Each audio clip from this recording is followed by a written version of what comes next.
இன்றைக்கி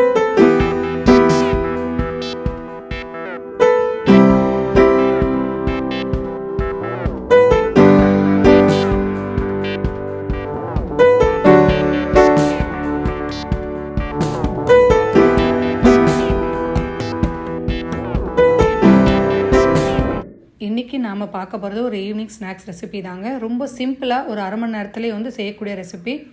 ஜவ்வரிசி முறுக்கு தான் வந்து இன்றைக்கி பார்க்க போகிறோம். டேஸ்ட் ரொம்ப நல்லா இருக்குங்க, நல்லா கிறிஸ்பியாக. அரிசி வந்து ஊற வச்சு அரைக்க வேண்டாம்.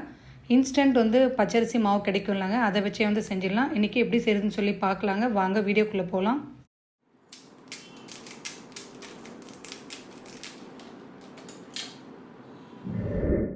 பச்சரிசி மாவு வந்து நான் இந்த கப்பில் 4 கப் எடுத்துருக்கேங்க.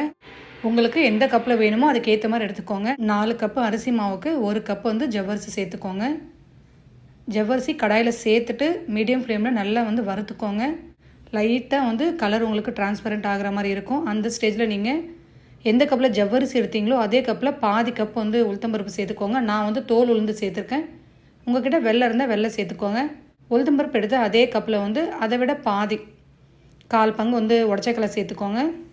4 கப்பு வந்து பச்சரிசி மாவுன்னா 1 கப்பு ஜவ்வரிசி, பாதி கப்பு வந்து உளுத்தம்பருப்பு, அதை விட பாதி வந்து உடச்சக்கடலை. இது எல்லாத்தையுமே சேர்த்துட்டு லோ ஃப்ளேமில் வாசனை வர அளவுக்கு நல்லா வந்து வறுத்து சுத்தமாக ஆறுனதுக்கப்புறம் மிக்ஸி ஜாரில் சேர்த்து நல்லா நைஸாக வந்து இந்த மாதிரி அரைச்சிடுங்க. நல்லா நைஸாக இருக்கணுங்க. இதை வந்து ஒரு சல்லடையில் போட்டு நல்லா வந்து சலிச்சிடுங்க. லைட்டாக இந்த மாதிரி அடியில் கொருணை இருக்கும், அது வேண்டாம் நமக்கு. இதில் வந்து 1 டீஸ்பூன் பெருங்காயத்தூள், 1 டேபிள் ஸ்பூன் எள்ளு, 1 டீஸ்பூன் வெறும் மிளகாத்தூள்,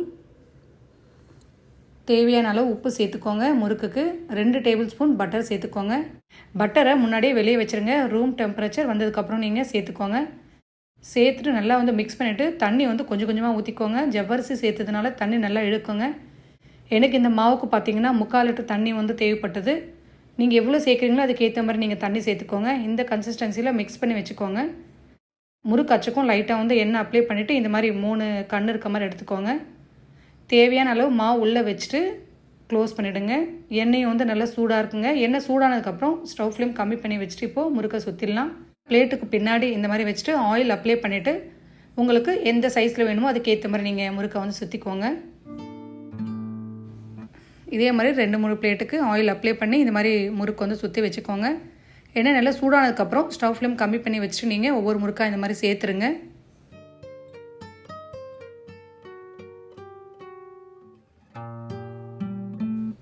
முறுக்கு சேர்த்துட்டு லைட்டாக வெந்ததுக்கப்புறம் தான் வந்து நீங்கள் திருப்பணும். அதுக்குள்ளே திருப்பினீங்கன்னா முறுக்கு வந்து உடஞ்சிடுங்க. வெந்திருக்கு, லைட்டாக இந்த மாதிரி திருப்பி போட்டுக்கோங்க. ஃபஸ்ட்டெல்லாம் நாம் முறுக்குனாவே வந்து முறுக்குக்கு தனியாக மாவு வந்து அரைச்சிட்டு வருவோம், இல்லைனா அரிசியை ஊற வச்சு செய்வோங்க. இது எதுவுமே தேவையில்லை. இன்ஸ்டண்ட்டாக கிடைக்கும் இல்லைங்க அரிசி மாவு, அதுலேயே வந்து ரொம்ப சுலபமாக செஞ்சிடலாம். இப்போ முறுக்கு ரெடி ஆகிடுச்சிங்க, எடுத்துடலாம். உங்களுக்கு வெள்ளையாக வரணுன்னா மிளகாத்தூள் சேர்க்க வேண்டாங்க. ஆனால் கொஞ்சமாவது வந்து காரம் இருந்தால் தான் டேஸ்ட் நல்லாயிருக்கும். அதனால தான் நான் மிளகாத்தூள் சேர்த்துருக்கேன். உங்களுக்கு பச்சை மிளகா வேணும்னாலும் பச்சை மிளகா அரைச்சி வந்து மிக்ஸி ஜாரில் சேர்த்துக்கலாங்க, அதுவும் டேஸ்ட் நல்லாயிருக்கும். நீங்கள் எண்ணெயில் டைரெக்டாக புழியறதா இருந்தால் இந்த மாதிரி வந்து புழிஞ்சிக்கோங்க. ஆனால் எண்ணெய் நல்லா சூடாக இருக்கும், கொஞ்சம் பார்த்து தான் வந்து புழியணும். நல்ல ஈவினிங் ஸ்நாக்ஸ் ரெசிபிங்க இது. எல்லாம் முறுக்குமே ரெடி ஆகிடுச்சிங்க. நான் வந்து ஸ்டார்ட் பண்ணி கரெக்டாக அரை மணி நேரத்தில் இந்த முறுக்கு எல்லாமே ரெடி பண்ணிட்டேன்.